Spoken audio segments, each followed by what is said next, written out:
सर्वांना जय भीम. सनी पाटील मित्र, तू तर पुण्याचाच निघाला. बरं, पर्वतीमध्ये कुठे राहतो? दांडेकर पूल, पर्वती पायथा का पर्वती दर्शन? बरं ठीक आहे, तू कुठं बरं आहे ना, तू भेटणार तर 100% आम्हाला, काहीच विषय नाही.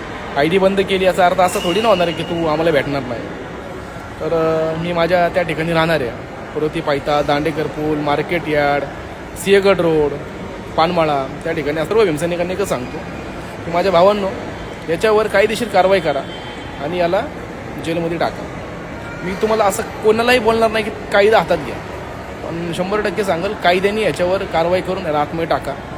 कारण की यांनी ज्या पद्धतीने आपल्या शिव्या दिल्यात ना, त्या शिव्या बरोबर नाही आहे आणि ते सहन करणं म्हणजे मूर्खाचा कळस आहे. बाबासाहेबांनी सांगितलं होतं, अत्याचार करणाऱ्यापेक्षा अत्याचार सहन करणारा जास्त गुन्हेगार आहे.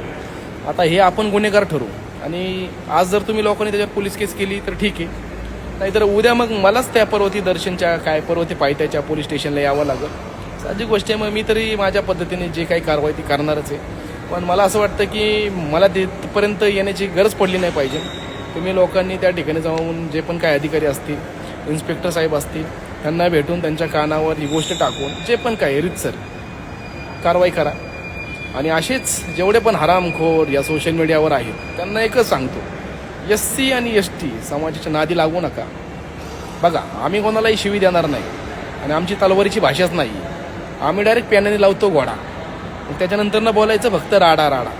त्याच्यामुळे आमच्या नादी लागू नका, प्रेमात सांगतोय. आम्ही कोणाला काही बोलत नाही आहे. आता ह्याच्यामध्ये विषय तर असा नव्हता की बाबा त्याला आम्ही कोणी शिव्या दिल्या होत्या किंवा त्याच्या आई बहिणीवर आम्ही कोणी गेलो, विषयच नव्हता. तोच आला आमच्या एका भावाच्या कमेंटमध्ये, त्याला जास्तल्या तसल्या घाणघाण शिव्या दिल्या, खालच्या जातीचा बोलतो. आता ह्याची किती हाय लेवलची जात आहे जरा आम्हाला बी कळली पाहिजे. ह्याच्या जातीमध्ये काय शेण खात्यात का गू खात्यात हे पण आम्हाला कळलं पाहिजे. म्हणजे आम्ही काही वेगळं खातो, हा काही वेगळं खातो, हा काही वेगळा राहतो, आम्ही काही वेगळं राहतो. याच्याकडे काय अशी वेगळी प्रॉपर्टी जी आमच्याकडे नाही आहे. जरा मला त्याला बघायचं पण आहे भेटून, पण जर आम्हाला भेटला तर आमच्या पद्धतीने त्याचा सत्कार होईल. तर त्याच्या 7 पिढ्यांना लक्षात राहावं लागेल की बाबा आमच्या नादी लागला सत्कार कसा होतो. तर माझं एवढंच म्हणणं आहे की आमच्या आधी पोलीस प्रशासनाने याच्यामध्ये गांभीर्याने लक्ष देऊन त्या साहेबाला अटक करावी. नाही तर साहेब आमच्या हातामध्ये सापडले तर पाटील साहेबाचं काय होईल ते आम्ही नाही सांगू शकत. कारण कसं आहे, शेवटी आमच्या समाजाच्या भावना दुखवतोय, आम्हाला जे नाही ते बोलतोय, आम्ही कसं काय सहन करणार. बाबासाहेबांनी सांगितलंय की अत्याचार करणाऱ्यापेक्षा अत्याचार सहन करणारा जास्त गुन्हेगार.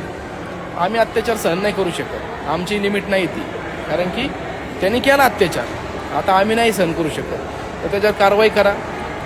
पुण्यामध्ये राहणाऱ्या सर्व भीमसैनिकांनी उद्या भेटावं लागेल असंच मला वाटतं.